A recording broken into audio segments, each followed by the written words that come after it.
There's a man on your street who drives a 15-year-old hatchback with a dent in the door, faded paint, a wing mirror held on with tape. Everyone assumes he's just getting by. He has $2 million in a paid-off house. 3 doors down, the gleaming SUV in the driveway belongs to someone who's one missed paycheck from losing everything. You've been reading both of them exactly backwards your whole life. We think looking rich is the goal. The people who are actually rich worked out the opposite a long time ago. And the reason is stranger than you'd guess. Let's start with the most famous example of this in the world. Warren Buffett, one of the richest human beings on the planet. He still lives in the same house in Omaha he bought in 1958 for $31,500. He eats McDonald's for breakfast. He was photographed using a flip phone well into the smartphone era. Now you could call this frugality. And people do. But there's something more interesting going on underneath. Buffett isn't poor and pretending to be rich. He's rich and uninterested in looking it. The display of wealth, the thing most people spend their whole lives chasing, holds almost no value for him.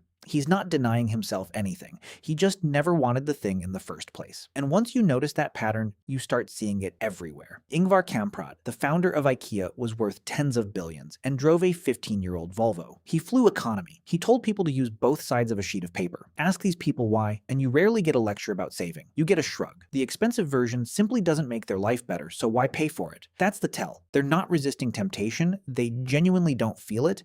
The people who most need to look rich are almost never the people who actually are. Here's where it gets uncomfortable. Because the urge to look rich isn't really about money at all. It's about status. It's a signal we send to other people about where we stand in the pecking order. The economist Thorstein Veblen figured this out back in 1899. He wrote a book called The Theory of the Leisure Class, and in it he coined a phrase you've definitely heard, conspicuous consumption. The idea is simple but brutal. We buy expensive visible things not because we want them, but because we want other people to see that we can afford them. The handbag isn't a handbag. It's a billboard. It says, "I have arrived, I am doing well. Look at me." And here's the cruel twist Veblen spotted over a century ago. The louder the signal, the less certain the sender usually is. The people who feel the strongest need to broadcast wealth are very often the ones who feel the least secure about actually having it. Think about who buys the loudest logos, the most obvious brands, the things designed to be recognized from across a room. It's rarely old money. Old money learned long ago that the recognizable logo is for people who still need strangers to confirm their worth. There's even a name biologists use for this: costly signaling. A peacock's tail is enormous and useless and exhausting to carry, and that's exactly the point. It proves the bird can afford to waste energy. Human luxury works the same way. The whole value of the expensive thing is that it's wasteful, that it screams you had money to burn. But there's a catch the peacock never has to worry about. A tail can be faked with a credit card, and once everyone can rent the signal stops meaning anything at all. Real wealth tends to whisper. It's insecurity that shouts. Now here's the part that flips the whole thing on its head. Every single dollar you spend looking rich is a dollar that can't make you rich. It sounds obvious the moment you say it out loud, but almost nobody actually lives like they believe it. There's a fascinating piece of research behind the book The Millionaire Next Door, written by Thomas Stanley and William Danko and published in 1996. They spent years studying actual millionaires across America. Not the ones on television, the real ones. And what they found stunned everyone, including themselves. The typical millionaire didn't live in a mansion. They lived in an ordinary middle-class neighborhood. They drove a used car they'd owned for years. Most of them had never spent more than $400 on a suit in their lives. And the people in the enormous houses with the gleaming cars in the driveway, a huge number of them weren't wealthy at all. Stanley had a name for them.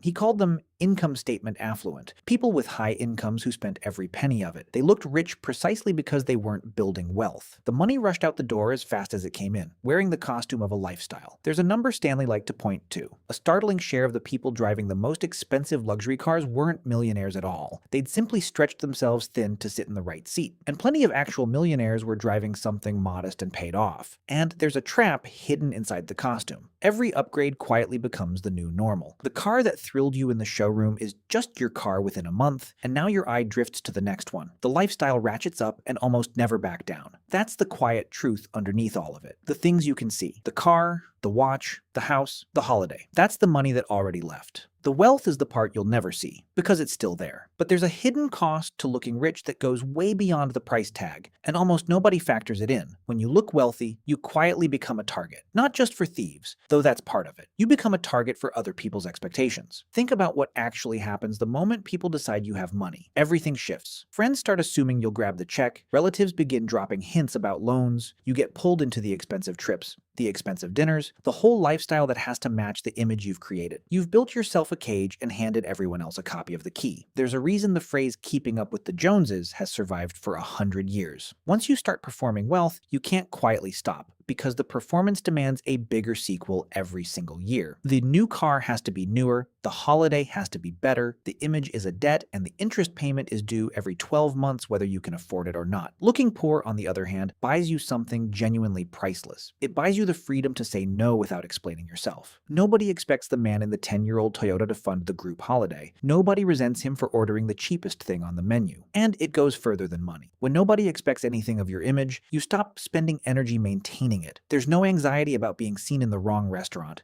no quiet panic when last year's phone looks dated, no exhausting performance to keep running. The man who looks ordinary has nothing to defend. The least impressive thing you own might be protecting you from the most expensive trap there is. And this is the part that nobody talks about because it sounds almost backwards. Looking poor can actually make you behave like a wealthy person. There's a psychological loop here that's genuinely strange once you see it. When you stop tying your identity to visible wealth, you stop making decisions to impress an audience that isn't even paying attention. You buy the car because it gets you to work, not because of who's watching at the traffic lights. You keep the old phone because it still functions perfectly, not because a stranger might glance at the cracked screen. And slowly the background noise that drives most people's spending just goes quiet. Daniel Kahneman, the Nobel Prize-winning psychologist, spent much of his career showing how much of our behavior runs on comparison rather than reality. We don't actually feel rich or poor based on what we have in absolute terms. We feel it based on what the people right next to us seem to have. Give someone a raise and they're thrilled, right up until they discover the person beside them got a bigger one. So the person who quietly opts out of that comparison game, who lets themselves look ordinary, even a little poor, isn't just saving money. They've stepped off a treadmill that was never going to stop. There's always a bigger house, a faster car, a richer neighbor. The game has no finish line by design. And here's the quiet payoff almost nobody connects. The money they didn't spend looking rich doesn't just sit there, it compounds. The unbought car, the unupgraded phone, the holiday they skipped, that money goes to work in the background, multiplying year after year while everyone else's money is busy depreciating in a driveway. So looking poor isn't just a defensive move. Over a long enough timeline, it's the very thing that quietly turns an ordinary person into the millionaire next. They just walked away from the one machine that makes almost everyone feel poor no matter how much they actually earn. So look at that quiet, boring gray car in the dealership parking lot one more time. The one that says absolutely nothing about the person driving it. For most of your life, you've been trained to read it as a small failure, a sign of someone who couldn't quite afford something better. But you can see it differently now. Maybe it's the exact opposite. Maybe it belongs to the calmest, freest, quietly wealthiest person in the whole lot. The one with nothing left to prove and nobody left to impress. Looking poor was never about having less. It was about needing the world to think you had less so you could quietly keep more. The watch, the car, the bag, they were always pointing outward, asking other people to tell you what you're worth. And the people who stopped asking that question are usually the ones who already know the answer.